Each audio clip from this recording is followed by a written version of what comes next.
ଏହା ମୋର 2025-26 ଶିକ୍ଷାବର୍ଷର lesson note. ଏହାକୁ ମୁଁ ପେଡାଗୋଜି ନିୟମ ଅନୁଯାୟୀ ଲେଖି ଆସୁଛି। ଏହାର ଆଧାରରେ ନିୟମିତ ଶ୍ରେଣୀ ଶିକ୍ଷାଦାନ କାର୍ଯ୍ୟ ପରିଚାଳନା କରୁଛି।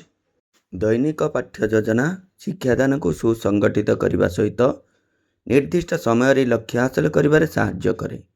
ଏଣୁ ପ୍ରତ୍ୟେକ ଶିକ୍ଷାର୍ଥୀଙ୍କ ଶିକ୍ଷଣ ସ୍ତରକୁ ଦୃଷ୍ଟିରେ ରଖି ମୋ ଦ୍ୱାରା ପ୍ରସ୍ତୁତ କରାଯାଇଥିବା 2025-26 ଶିକ୍ଷାବର୍ଷର ଲେସନ୍ ନୋଟ୍